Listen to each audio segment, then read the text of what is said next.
Bonjour, vous écoutez le podcast de Virage. On vous donne des pistes pour aller de l'avant et ça se fait parfois à contre-courant. Si face à un problème, quel qu'il soit, vous vous êtes déjà dit « j'ai tout essayé, rien ne va, je ne sais plus quoi faire », alors vous êtes au bon endroit. Je suis Marina Blanchard, psychologue, formatrice et fondatrice de Virage. Mon école s'inscrit dans la lignée de celle de Palo Alto, c'est-à-dire de la thérapie brève. Et je suis Peggy Van Lierde, chef d'entreprise, journaliste et coach en développement personnel. Ensemble, nous vous proposons des réflexions pour avancer autrement. Mon activité, jusqu'où je m'accroche. Alors on pense aujourd'hui aux indépendants qui se sont lancés dans leurs projets corps et âme, passionnés, effectivement, passent tout leur temps. Alors le temps professionnel, mais en fait ça déborde, et donc on parle bien de tout leur temps qui est dédié à ce projet, à cette activité. Mais jusqu'où s'accrocher, c'est-à-dire qu'on va rajouter ce petit bémol, mais jusqu'à présent, le succès n'est pas 100% au rendez-vous. Ouais. Et donc, c'est là que ça se complique, c'est qu'effectivement, il y a la passion, il y a l'envie, il y a pour l'instant l'énergie, puisqu'on s'accroche beaucoup, mais le résultat ne suit pas, et ça, c'est pas facile, évidemment, quand c'est pas rentable. Évidemment, c'est pas facile, ça peut créer de la peur, ça peut, de la colère, de se dire, tiens, un autre a décollé, pourquoi pas moi, etc., ou de la tristesse, de la déception. Donc effectivement, c'est clair que c'est pas une situation facile, et être indépendant n'est pas forcément toujours facile, ça c'est une réalité. Alors je suis pas en train de dire qu'être salarié est toujours facile non plus, donc je pense qu'on a chaque statut, il y a ses propres difficultés, mais effectivement une des difficultés c'est qu'on ne sait pas lire l'avenir, et que donc c'est une vraie question à laquelle j'ai pas évidemment une réponse définitive, parce qu'on va avoir une multitude de situations, du commerçant qui lui a investi dans des biens, dans un stock, etc., à plutôt, je sais pas moi, la personne qui s'installe comme coach et qui se dit, voilà, je loue une location d'une salle une demi-journée par semaine ou une journée par semaine, ça va. La seule chose, c'est que, évidemment, chacun va s'épuiser à faire, parce qu'aujourd'hui, il faut faire son site internet, il faut être sur les réseaux sociaux, etc. Et donc, comme tu le disais, ça va prendre beaucoup, beaucoup de temps. Je trouve ça un peu délicat de répondre vraiment dans un podcast à cette question, et je pense que ce serait intéressant pour les personnes qui se retrouvent dans cette situation-là de peut-être soit de se faire coacher directement, soit s'informer, parce qu'il y a quand même en ligne des espèces de consultances, guidances, qui peuvent dire, est-ce que j'ai vraiment fait tout ce qu'il fallait, ou est-ce que j'ai fait beaucoup, beaucoup, beaucoup, mais que ce n'était pas forcément ce qu'il fallait. Et donc, je pense que recentrer son énergie, si on peut dire, dans les tâches qui sont non seulement indispensables et incontournables, mais aussi celles qui vont permettre, puisque ici on parle de comment développer des clients, en fait, la clientèle, et donc évidemment elle est centrée là-dessus. Pour prendre un exemple très concret, le site internet, moi j'ai déjà vu des gens qui se fatiguent à faire beaucoup de travail sur un site internet, alors que pour certains métiers, par exemple une page Facebook suffit tout à fait et est plus facile à entretenir, à mettre, parce qu'un site internet, pour qu'il soit bien référencé, ça demande une énergie de dingue, il faut tout le temps mettre des nouveautés, etc. Et donc, bien évidemment, il y a vraiment un choix de l'énergie, de où je mets mon énergie, qui peut être le plus rentable possible, sachant que aussi, à un moment donné, ça peut ne pas l'être. Et donc, quand on dit jusqu'où s'accrocher, moi je pense que c'est, tant que ça ne fait pas souffrance ni problème, s'accrocher. Parce que c'est sûr que ça ne prend pas comme ça en 2 minutes. Quand on lance quelque chose, on lance un projet, il y a des échecs, et c'est normal. Aux États-Unis, ils sont sublimés, ici, ils sont plutôt mal vus. Mais en fait, l'échec, effectivement, je rejoins plutôt les Américains sur le fait que c'est chaque fois une manière d'apprendre. Donc, je lance tel type de publicité. Évidemment, j'ai perdu peut-être 1 000 euros ou 10 000 euros en fonction de dans quel secteur je travaille. Mais alors, c'est beaucoup, mais en même temps, ça m'apprend que tel type de publicité ne fonctionne pas. Et puis peut-être aussi, et c'est une des difficultés de la communication, aujourd'hui il y a une multitude de réseaux de communication, et souvent il faut plusieurs fois toucher quelqu'un, un client, pour qu'il arrive et qu'il passe à l'action d'acheter. Et donc c'est sûr que c'est très difficilement mesurable exactement. Et donc moi je pense qu'il n'y a pas, ici je ne pourrais pas me positionner de manière fixe, tant que ça ne pose pas de problème, que je me dis, je suis encore dans les budgets que je m'étais dit que j'allais dépenser, le temps que je m'étais donné, je me suis donné 1 an et demi pour que ça parte, ça démarre, voilà.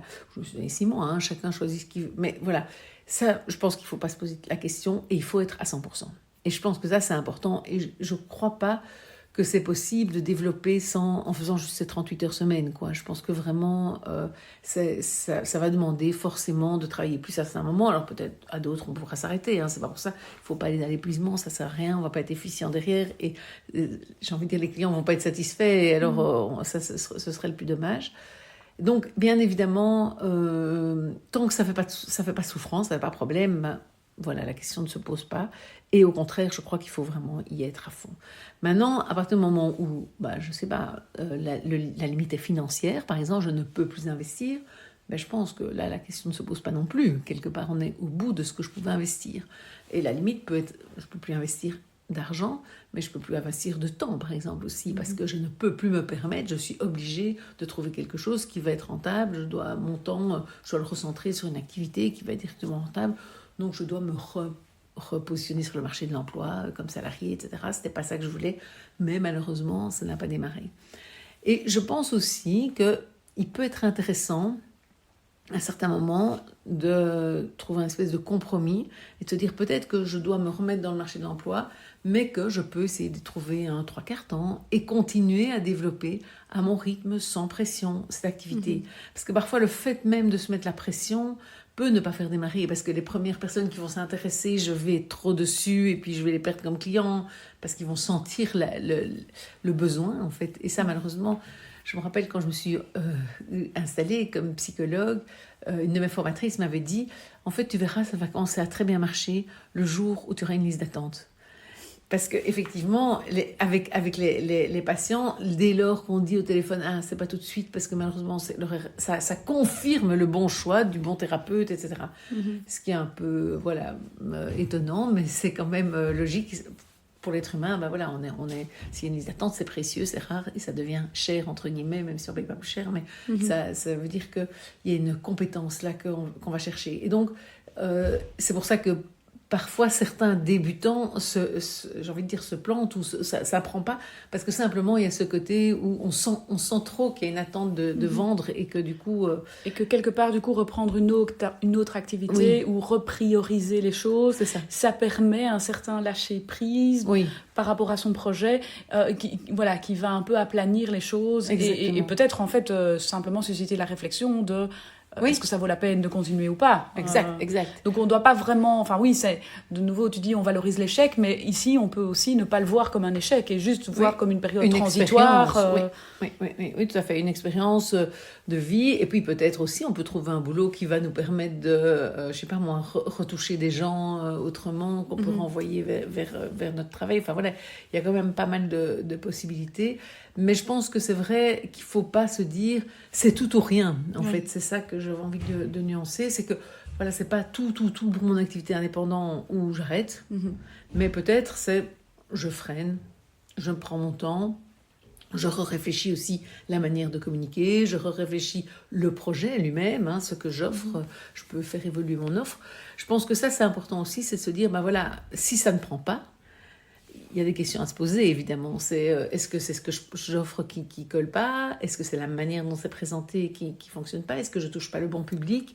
Et donc, mais bon, là, j'ai envie de dire, je suis pas une commerciale, je suis pas une consultante commerciale, je suis pas la meilleure pour orienter sur toutes les bonnes questions à se poser, mais je pense que moi, ce que j'ai envie juste de dire, c'est de prendre le temps de répondre à ces questions-là, quoi. En tout cas, de se dire, qu'est-ce que je dois remettre en question dans ma manière d'aborder le problème. Et dans les choses qu'on remet parfois en question, mais il y a parfois le contexte.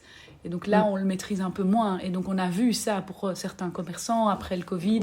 On pense aux commerces locaux qui avaient un engouement particulier parce qu'en fait, les gens, ils avaient du temps, ils étaient près de chez eux. Et puis, ils ont investi dans leur commerce. Et puis, du jour au lendemain, finalement, la clientèle était moins présente. Là aussi, c'est un coup dur parce qu'on a beaucoup investi, on a beaucoup cru dans son projet. Et là, encore une fois, jusqu'où s'accrocher avec des facteurs qui sont complètement indépendants de nous. Quand le contexte change, il faut changer l'offre quelque part, presque inévitablement, puisque sinon, à partir du moment où on n'est plus adapté au contexte, on va être en perdition, si je peux dire. Et donc, je pense que ça, c'est quand même une caractéristique importante pour un indépendant, c'est la capacité d'adaptation. Et donc, je pense que ça, c'est vraiment... Et de pouvoir toujours se reposer les questions, de se dire, est-ce que ça répond toujours à la demande ? Est-ce que je dois réajuster le tir quelque part?